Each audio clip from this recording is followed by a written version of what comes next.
Oi! Hoje a gente vai aprender um pouquinho sobre as partes do overlock.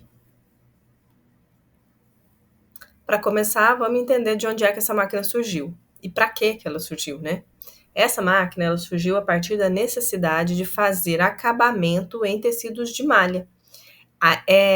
Ela foi criada em 1881 por uma empresa norte-americana que era produtora de malha e precisava de uma máquina para dar ali acabamento à borda, né, dos seus tecidos.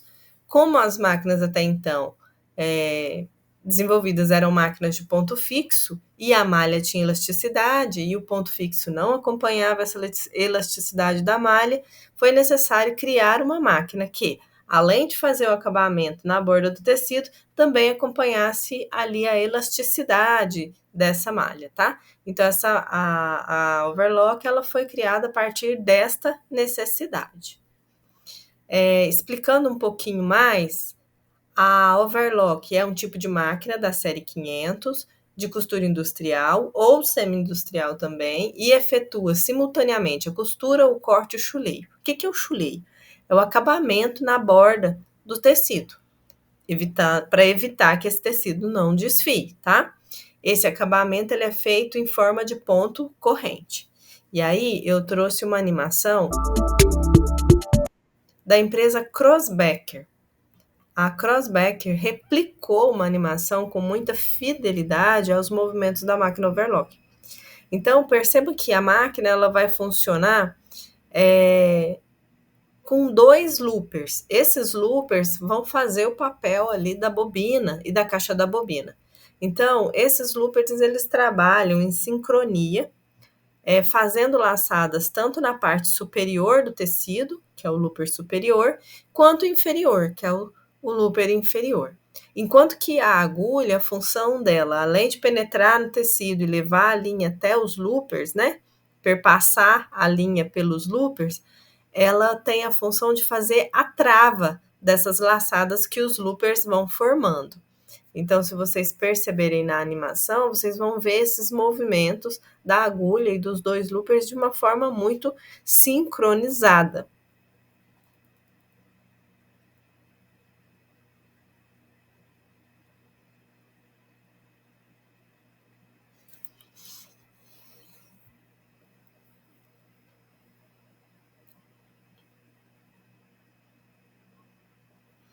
Para executar essa costura, a máquina overlock ela vai utilizar fios retorcidos e fios texturizados, sendo que o fio retorcido é para alimentar a agulha e o fio texturizado é para alimentar o looper. O fio retorcido ele vai fazer a função de segurança no processo da costura, enquanto que o fio texturizado vai fazer ali a função de acabamento do tecido, que é o chuleio em si, né? Falando um pouquinho mais, a máquina overlock ela tem por finalidade unir e chulear as partes da peça de modo simultâneo. Então, por isso, ela possui um conjunto de faca, uma fixa e uma móvel, que se movimentam para baixo e para cima, uma contra a outra, cortando o tecido. Então, ela apara o tecido antes do looper fazer o seu chuleio, tá? Então, é preciso aparar o tecido para que o looper venha fazendo o chuleio dele logo na sequência, para que a costura saia com qualidade. Existem vários tipos de overlock, mas os principais são overlock 3 fio, a 4 fio e a 5 fio. Na overlock 3 fio, ela é conhecida mais pelo seu chuleio, né? Tradicional, ela é composta por uma agulha e 2 loopers. Ela possui autonomia para trabalhar com 2 fios texturizados nos 2 loopers e uma linha de fio retorcido na agulha. Por isso é uma máquina com 3 fios, tá? Essa costura dessa máquina, ela não é recomendada para uma peça que exige uma qualidade maior. Por quê? É um chuleio muito fino, então causa ali uma fragilidade, principalmente em peças de malha. Para peças em tecido plano, de toda forma ela já vai exigir uma costura de reforço na máquina reta. Só com a máquina overlock não é indicado deixar. Então, aqui está a costura, né? E o modelo da máquina de 3 fios. A overlock ponto cadeia, ela possui já 2 agulhas e também 2 loopers. A agulha do lado esquerdo, ela é responsável por costurar no meio do chuleado, prendendo os fios texturizados. Dessa forma, essa máquina trabalha com 2 fios texturizados nos loopers e 2 linhas de fios retorcidos na agulha, ou seja, 4 fios. Então, perceba que entre o chuleado tem uma costura no meio. Por isso, ela é chamada de ponto cadeia.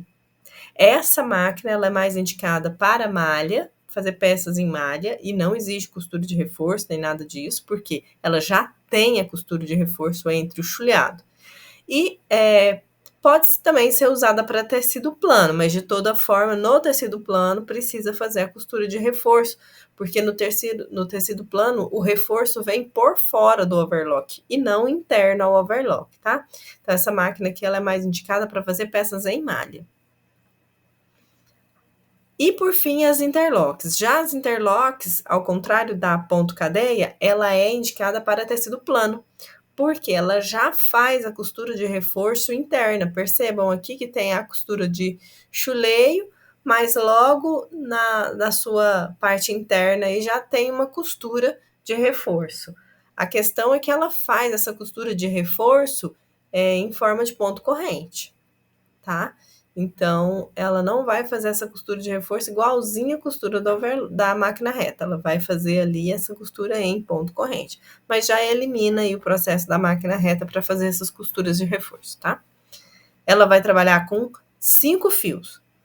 2 texturizados nos loopers, 2 retorcidos na agulha e um fio retorcido para fazer o acabamento aí do ponto corrente, que é o ponto de reforço.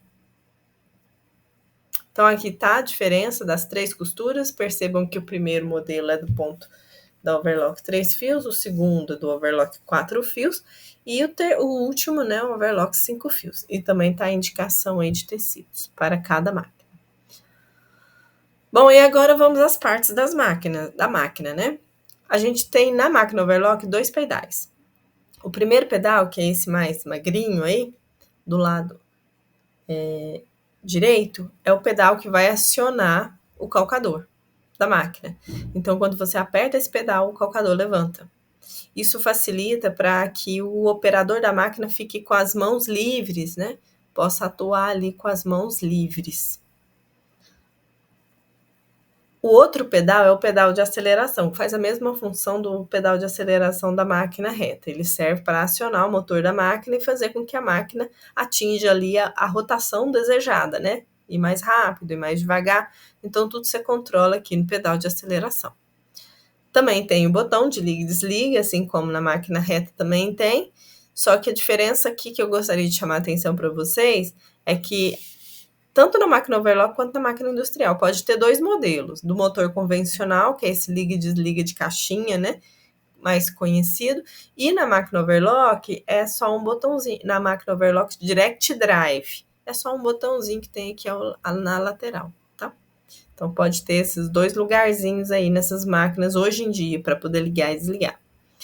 Tem a mesa de qualquer máquina, ela serve ali para poder sustentar a máquina e dar a mobilidade para o operador movimentar a peça mais próxima de onde está a agulha ou a caixa da bobina, ou nesse caso aqui, os loopers, tá?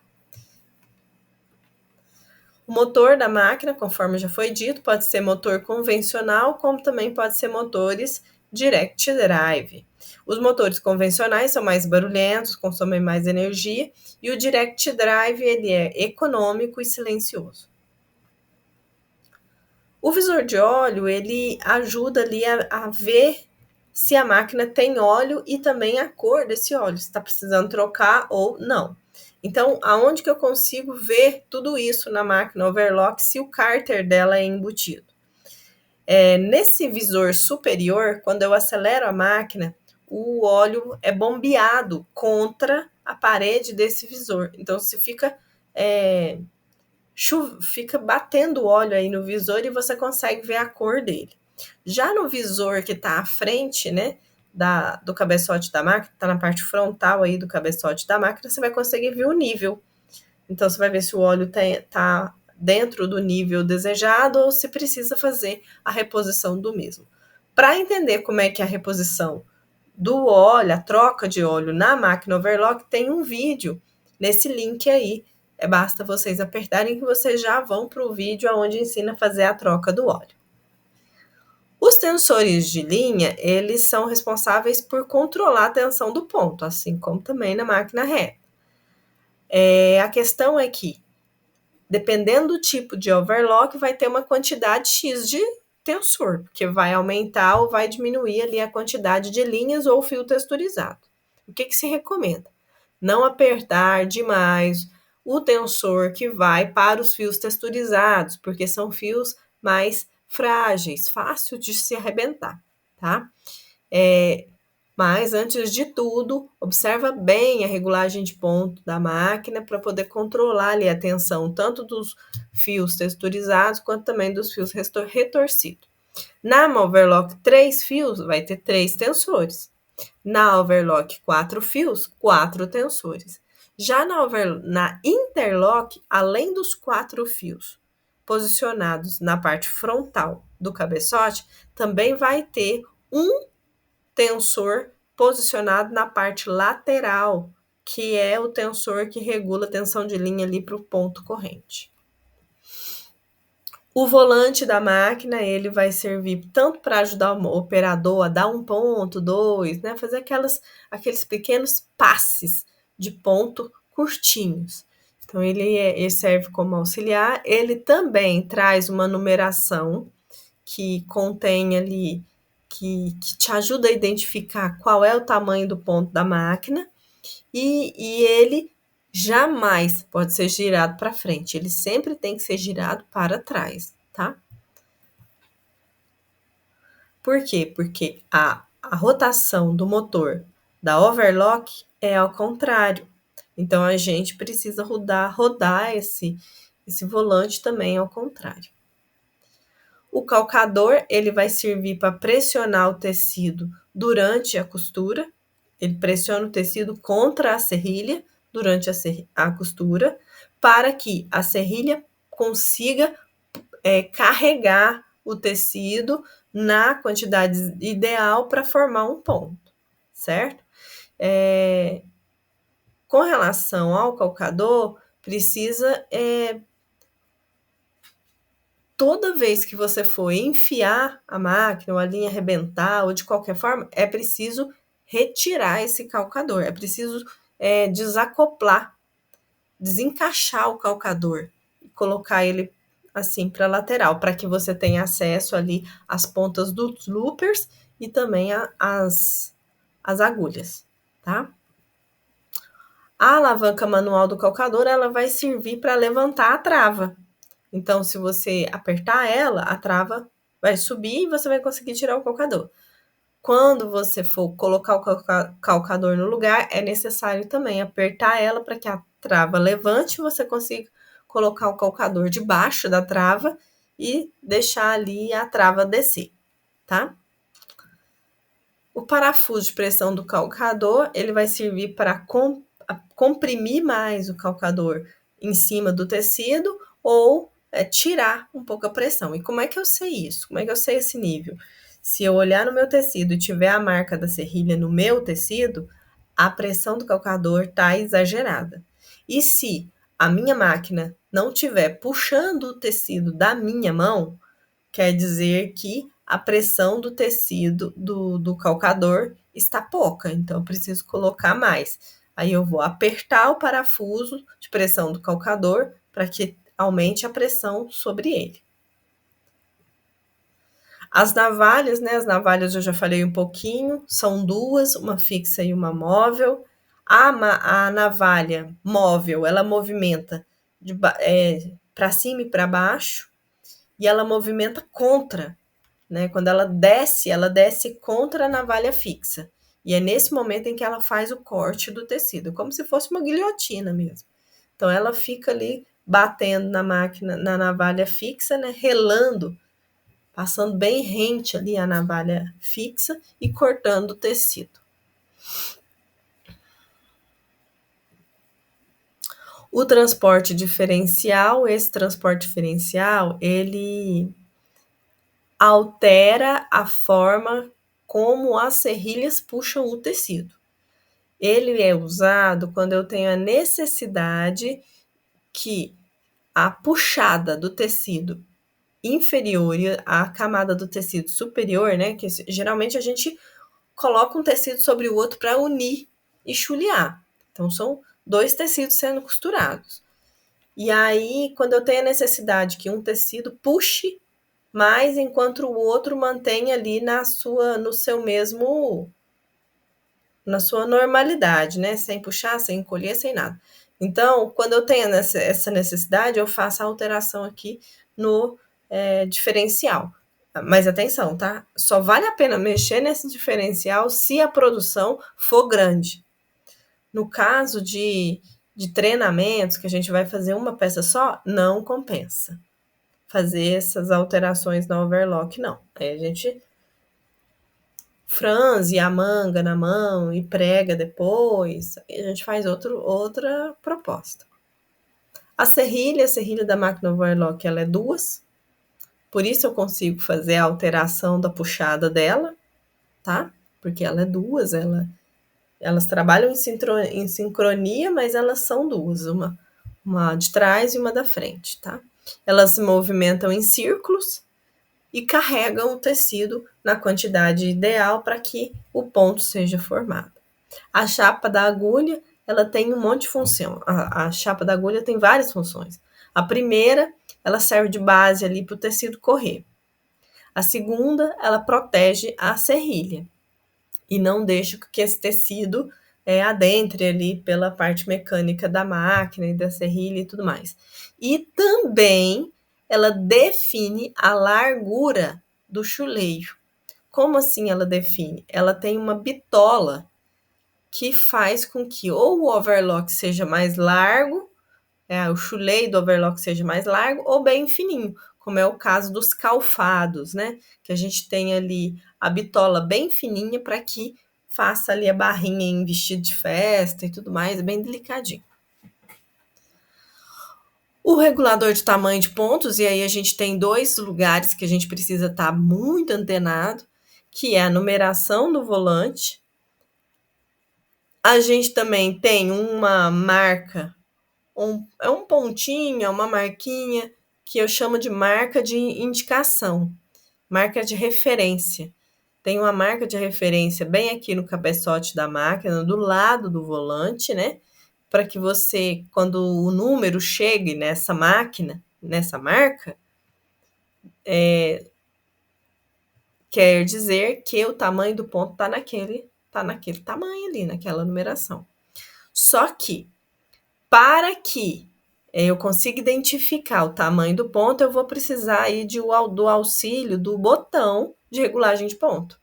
Eu só vou conseguir fazer a alteração do tamanho do ponto apertando esse botão e simultaneamente girando o volante. Aí, quando a numeração chegar, a numeração em que a máquina está, chegar nessa marca de referência, aí eu vou conseguir identificar em que ponto que a máquina está. Ainda com o dedo apertado, eu vou continuar girando o volante e vou levar para a numeração que eu quiser, aumentar ou diminuir o ponto, tá? E aí só depois é que eu vou soltar esse parafuso aqui de regulagem do ponto. As agulhas, geralmente, exceto a máquina overlock 3 fios, as demais overlocks utilizam 2 agulhas, tá?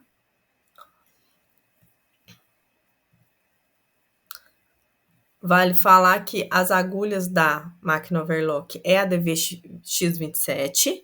Elas são apertadas, fixadas na barra da agulha com esses parafusos minúsculos sextavados com rosca interna, com encaixe interno. Então, para poder desatarrachar Não é retirar o parafuso, tá, gente? É só desatarrachar um pouquinho para bambear ali a pressão no cabo da agulha para você conseguir tirar. Então, você só vai bambear esse parafuso, você nunca vai retirá-lo por completo. Você vai usar para fazer isso aquela chave vermelha que vem junto com a overlock, ok? Os loopers, que faz a função da bobina e da caixa da bobina. O looper, a quantidade de looper depende do tipo de máquina. Então, se for uma ponto cadeia e uma overlock, vai ser 2 loopers. Se for uma interlock, tem um terceiro looper aqui à frente, ó. Então, tem que tomar cuidado com isso. O estica-fio, a máquina overlock, ela tem 2 estica-fio. Ela tem o estica-fio da agulha, que fica ali. É o primeiro ponto, é um dos primeiros pontos de passada da linha, logo depois que a linha sai, fio retorcido sai dos tensores, né? Para seguir para a agulha. E que a gente fala estica-fio superior e o estica-fio inferior, que é esse que fica abaixo. Ele tem, todos os dois, tem a função de puxar a quantidade necessária de fios ou fio retorcido ou fio texturizado para formar um ponto. Então, essas são as principais partes da overlock. Eu espero que tenha ajudado vocês a esclarecer as dúvidas e as questões com relação à overlock e aproveita o vídeo aí com sabedoria.